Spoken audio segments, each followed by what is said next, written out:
Sir जी, सबसे पहले तो ये बताइएगा कि ये जो फैसला आया है आज सुप्रीम कोर्ट का तफसीली फैसला, क्या गुंजाइश बाकी रह गई है मौजूदा हुकूमत के पास या फिर इलेक्शन कमीशन के पास कि वो तौहीन अदालत करे? देखिए, मौजूदा हुकूमत के पास तो बहुत से ऑप्शंस हैं। पहली ऑप्शन ये है कि उनको रिव्यू में जाना चाहिए। खास तौर पे जो डिसेंटिंग नोट जस्टिस अमीनुद्दीन और जस्टिस नईम अख्तर अगवान का है, उसके अंदर जो इश्यूज उठाए गए हैं, जो क्वेश्चंस उठाए गए हैं, ये बहुत ही इंपॉर्टेंट क्वेश्चंस हैं, जिसके बगैर लगता ये है कि सुप्रीम कोर्ट ऑफ पाकिस्तान ने जो फैसला दिया है वो एक बहुत ही कंट्रोवर्शियल और एक अच्छी लेगेसी ना क्रिएट करने वाला फैसला है। तो रिव्यू में भी जाना चाहिए। और दूसरी बात ये है कि देखें, ये भी सुप्रीम गवर्नमेंट का स्टांस आ चुका है कि अगर तो इलेक्शन एक्ट की अमेंडमेंट हो गई है तो फिर सुप्रीम कोर्ट का जजमेंट इम्प्लीमेंटेबल कैसे है? बिकॉज पास्ट के अंदर तो ये सेटल्ड प्रिंसिपल ऑफ लॉ है कि अगर तो एक नया कानून आ जाता है, और सुप्रीम कोर्ट ने खुद ये कहा है कि अगर एक नया कानून आ जाता है तो जो ओल्डर जजमेंट्स होती हैं सुप्रीम कोर्ट की या हायर कोर्ट की on the older case laws, वो इम्प्लीमेंटेबल नहीं होती। तो ये भी स्टांस जरूर होगा, लेकिन मेरे ख्याल में जुडिशियल प्रोप्राइटरी ये डिमांड करती है कि supreme court of Pakistan review petition में ये जो डिसेंटिंग नोट में इश्यूज उठाए गए हैं उनका जवाब दे, क्योंकि ये इनहेरेंट फ्लॉज हैं इस जजमेंट के अंदर।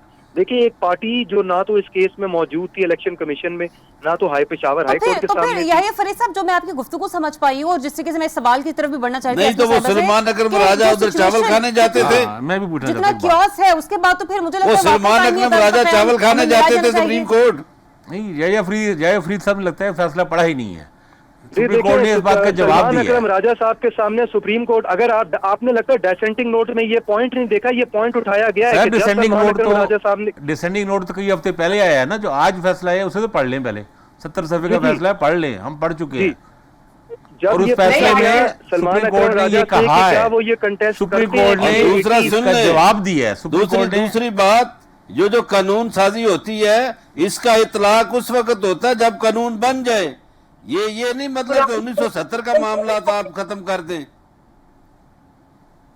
लेकिन जब सलमान अकरम राजा से पूछा गया कि ये 80 कैंडिडेट्स जो रिटर्निंग कैंडिडेट्स है, ये एसआईसी के मेंबर्स हैं, आप कंटेस्ट करते हैं? तो उन्होंने कहा मैं कंटेस्ट नहीं करता। और जब उनसे पूछा गया कि आप इसको पीटीआई की तरफ देना चाहेंगे, तो उन्होंने कहा मैं ये रिलीफ मांग नहीं रहा, लेकिन अगर अदालत देना चाहे तो दे दे। इसका मतलब है this issue was never prayed by PTI. देखिए, पर अदालत तो खुद कह रही है ना कि हम तो फरीद को देख के फिर समाअत के लिए मुकर्रर करते हैं केस को। या फरीद साहब, और सॉरी, फिर से रिपीट कर दे। अदालत तो खुद कह चुकी है ना कि उन्होंने एक फरीक की हैसियत से पीटीआई को तस्लीम किया, तब जाकर जो ये थी दरख्वास्त थी वो समाअत के लिए मुकर्रर हुई। देखिए, अब इम्पोर्टेंट इसमें ये लीगल एंगल है कि देखिए, ये 184(3) की प्रोसीडिंग्स नहीं थी, ये 185 की प्रोसीडिंग्स थी। 184(3) के अंदर सुप्रीम कोर्ट के पास वाइड रेंजिंग पावर्स होती हैं कि वो कोई भी रिलीफ ग्रांट कर सकती है, लेकिन 185 एक अपील है। अपील के अंदर इश्यूज ऑफ लॉ होते हैं, क्वेश्चंस ऑफ लॉ होते हैं, जिनको डिटरमिन करना होता है।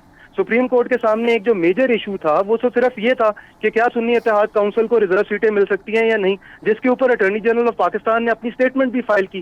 क्या हुकूमत के वकीलों से क्या ये पूछा गया कि ये जो सीटें हैं ये पीटीआई को जा सकती हैं या नहीं जा सकती? तो फिर याहिया फरीद साहब, ये जो पॉइंट अभी आप भी रेस कर रहे हैं और जिस तरीके से बाकी लोग भी इस वक्त अभाम का शिकार हैं कि आखिर होने क्या जा रहा है या फिर फैसले में लिखा क्या गया है, मुझे ये बताएगा कि इसके बाद आपको लगता है कि आईनी अदालत का कयाम जरूरी हो जाता है? वो अलग बात है कि टाइमिंग इस वक्त की क्या है। देखिए, आईनी अदालत का जहां तक बात आती है, मुझे नहीं पता कि इसके ऊपर इतना प्रॉब्लम क्यों क्रिएट कर दी गई है। जैसे ये दुनिया में पाकिस्तान में पहली बार किया जा रहा है, जैसे ये शहबाज शरीफ की गवर्नमेंट का आइडिया है। ये 77 ममालिक के अंदर है, दुनिया की बेहतरीन डेमोक्रेसीज को आप ले लें, फ्रांस को ले लें, जर्मनी को ले लें, उनको एक जरूरत पड़ गई कि कॉन्स्टिट्यूशनल अदालत बनाने की। क्या उनके पास कोई रिसोर्सेज कम थे? क्या उनके सुप्रीम कोर्ट के जजेस नालायक थे? क्या वो सुप्रीम कोर्ट के जजेस की मिकदार नहीं बढ़ा सकते थे? लेकिन उनको भी ये जरूर यकीन, ये एक उन्होंने नीड देखी कि एक कॉन्स्टिट्यूशनल कोर्ट बनानी चाहिए, क्योंकि देखें पाकिस्तान में 60,000 केसेस तो पेंडिंग पड़े हैं, हर साल 25,000 केसेस फाइल किए जाते हैं, 17 आपके पास जजेस हैं। और ये किसने कहा है कि 17 के 17 सुप्रीम कोर्ट के जजेस हमेशा कॉन्स्टिट्यूशनल एक्सपर्ट्स होते हैं? बहुत से जजेस हाई कोर्ट में क्रिमिनल केसेस सुनकर सुप्रीम कोर्ट में आते हैं, बहुत से जजेस सिविल साइड के केसेस को सुनकर आते हैं। हमारे कल भी प्रोग्राम में बात कर सके, लेकिन याहिया फरीद साहब ने एक जुमला फरमाया कि डेमोक्रेटिक कंट्रीज में कॉन्स्टिट्यूशनल कोर्ट्स मौजूद हैं, लेकिन इस वक्त मुल्क की सियासी सूरत हाल को देखते हुए हमें कहीं नहीं लग रहा कि इस वक्त मुल्क में जमहूरी निज़ाम हुकूमत मौजूद है।